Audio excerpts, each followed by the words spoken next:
सुदामा नाम का ब्राह्मण था। महाराज पूरा नाम भी नहीं सुन पाए। द्वारकाधीश भगवान जानते हो, ये सैया पर लेटे हुए थे और महारानियां जो पटरानियां हैं वो चरण दबा रही थी। रुक्मणी सत्यभामा चरणों की सेवा में लगी हुई थी। जैसे ही सुदामा नाम सुना, महाराज जल्दी से उठकर खड़े हुए, दौड़े जा रहे हैं। चरण पादुका कहीं पड़ी है, भगवान द्वारकाधीश का पीताम्बर कहीं पड़ा है, भागे जा रहे हैं। महारानियां सभी भयभीत हो गई। रानियां पटरानियां बोले हमसे कोई भूल तो नहीं हो गई। जितने सेवक थे सभी डर गए, कोई भूल हुई है, क्या हो गया समझ में नहीं आ रहा है। द्वारकाधीश महाराज दौड़े जा रहे हैं, 1 किलोमीटर दूरी तक दौड़ रहे हैं। मुख्य द्वार कहाँ है? बड़े घरों में गेट बहुत दूर होता है, इतनी दूर भागे। बाहर खड़े हैं सुदामा जी महाराज, और जैसे ही द्वारकाधीश पहुंचे, सुदामा जी महाराज की जर्जर स्थिति देखी। महाराज इतने बड़े राजा धीराज हैं, और आज जब सुदामा जी को देखा, नेत्रों में जल भर आया। कन्हैया के हृदय से लड़ा लिया वक्षस्थल। देख सुदामा की दीन दशा, करुणा करके करुणा निधि रोए। रुक्मणी से कहा कि जाओ, मेरा मित्र बड़ी दूर से आया है, मैं उनके चरणों को पखारूंगा। जाओ तुम एक सुंदर स्वर्ण थाल में जल लेकर आ जाओ। तो सोचा न जाने कितनी देर में आएगी। देख सुदामा की दीन दशा, करुणा करके करुणा निधि रोए। रुक्मणी मैया थाल लाई, पानी परात को हाथ छुओना, नैनन के ही जल सो पग धोए। हमारे ठाकुर इतना रोए कि नेत्रों से जो गरम गरम जल निकल रहा था, उन्हीं आंसुओं से आज हमारे द्वारकाधीश भगवान ने सुदामा जी के चरणों को पखारा। मित्र हो तो ऐसा महाराज, ऐसा मित्र जो अपने मित्र के दुखों को देखकर दुखी हो जाए। सुदामा जी के चरणों को पखार रहे, और जैसे ही चरण पखार रहे तभी हाथों में खुरखुराहट पैदा हुआ। हमें लगता है कोई छोटे मोटे कंकड़ गड़े होंगे, और जैसे ही सुदामा जी को एक आसन पर बैठाया, स्वयं नीचे बैठ गए। महाराज जैसे ही हाथ लगाया चरणों में तो कांटे गड़े हैं, कंकड़ गड़े हैं। हमारे कन्हैया सुदामा जी के चरणों में गड़े हुए कांटे निकालने लगे, और कांटे निकालते जा रहे हैं। गरम गरम आंसू उनके चरणों पर गिर रहे हैं। ठाकुर जी ने अपने गरम आंसुओं से उनके चरणों को पखारा। अरे रुक्मणी जी आएगी तो थाल में ठंडा जल लेकर आएगी, और हमारे मित्र के चरणों में तो छाले पड़े हुए हैं, घाव हो रहे हैं, इसलिए ठंडा पानी बहुत पीड़ा पहुंचाएगा। गर्म आंसुओं से चरणों को पखारा। सुदामा जी के फटे पुराने कपड़े उतरवाए। माताओं को आदेश दिया, रानियों को, सो महाराज यहाँ से लेके 10 किलोमीटर तक लाइन लगी है। 16,108। सुदामा जी बोले हमें लगता है कुछ होने वाला है। स्वर्ण कलश ले लेकर खड़ी है। कन्हैया से पूछा भैया ये लाइन क्यों लगवा रखी है? बोले आप स्नान करेंगे। अब ज्यादा बोल नहीं सकते क्योंकि रानियां पटरानियां हैं। सो महाराज एक महारानी आई पहले, और जैसे ही जल डाला, कई दिनों से भोजन नहीं किया, शरीर में ढांचा, ठंड की वजह से सुदामा जी परेशान।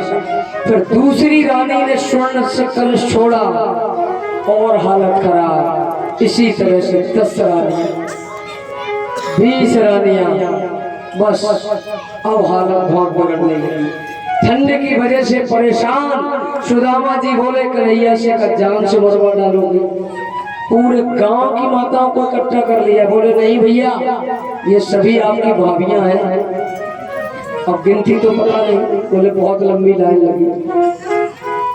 कन्हैया की दयनीय स्थिति देखी सुदामा जी ने, और सुदामा जी की भगवान द्वारकाधीश ने सभी कलशों को एक ही कलश में जल भर दिया थोड़ा, और फिर उसी स्वर्ण कलश से सुदामा जी को स्नान करवाते अपने हाथों से। फटे पुराने कपड़े अलग रख दिए, नए वस्त्र पहनाए। आज अपने मित्र से मिलकर हमारे कन्हैया जो द्वारकाधीश बने हैं अपने को धन्य मान रहे। इतने दिनों के बाद मेरा गरीब मित्र मेरे घर आया है, मैं इन्हें सुंदर वस्त्र पहनाऊंगा। बढ़िया वस्त्र पहनाए, और महाराज जब वस्त्र पहना दिए तो उसके बाद जब सुदामा जी को कपड़े पहना दिए तो कई प्रकार का पर भोजन परोसा गया।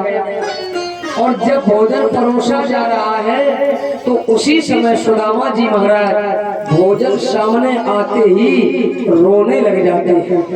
बोले कन्हैया ने कहा क्या भोजन बढ़िया नहीं बना या कोई परेशानी है? सुदामा जी कोई परेशानी घर की नहीं बता रहे, बस इतना कहते हैं कि हमें आपकी भाभी की याद आ रही है, बच्चों की याद आ रही है। उन्होंने कई दिनों से भोजन नहीं किया। सुशीला और बालकों की याद करके सुदामा जी भोजन नहीं कर रहे। तो कन्हैया ने समझाया, बोले तुम चिंता मत करो, प्रेम से भोजन करो, मैं सभी ठीक कर दूंगा। और जैसे ही भोजन कर लिया सुदामा जी ने थोड़ा बहुत, भाभी का नाम सुना तो कन्हैया बोले भैया भाभी ने जरूर हमारे लिए कोई सौगात भेजी होगी। तो सुदामा जी महाराज पोटली छुपा गए कि जहाँ रोज हीरे जवाहरात चढ़ते हो और वहां पर कहाँ ये सूखे चावल दिखाएंगे, हमारे मित्र की हंसी होगी। इसीलिए महाराज ये चावल की पोटली छुपाने लगे।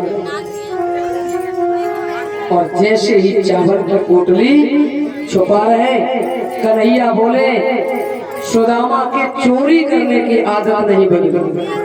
पहले चने चुराए, अब चावल चुरा रहे, छुपा रहे हैं चावल को। भाभी ने जो चावल दिए हैं उसे छुपा रहे थे। उसी समय भगवान ने उन चावलों की पोटली को छीन लिया।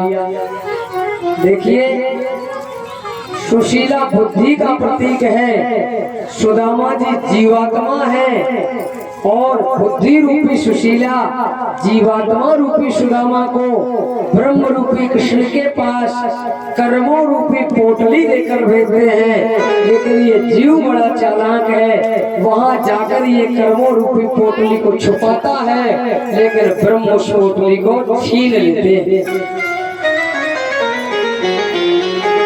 छीना झपटी में वो चावल पृथ्वी पर गिर पड़े।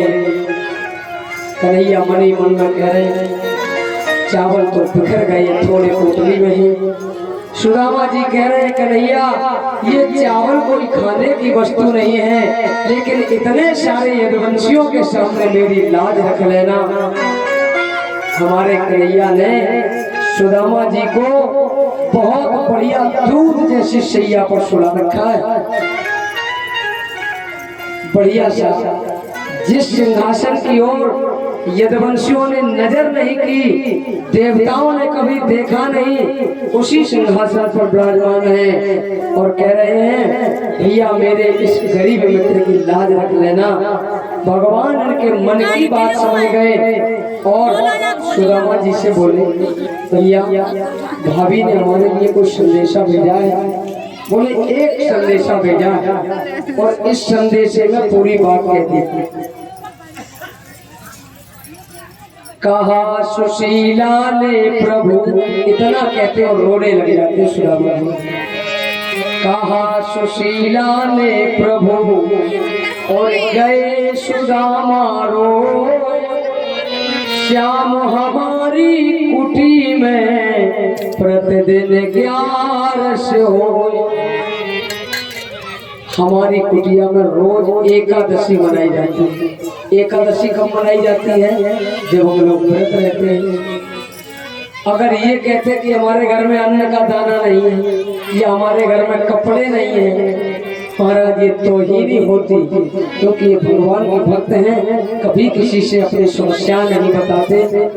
बस इतना कहा कि कहा सुशीला ने प्रभु दिए सुदामा रोए, श्याम हमारी कुटी में प्रतिदिन 11 होए। सुशीला ने इतना कहा है कि हमारी कुटिया में रोज एकादशी मनाई जाती है। आज कन्हैया ने कहा तो हमारा भी संदेशा भेज देना।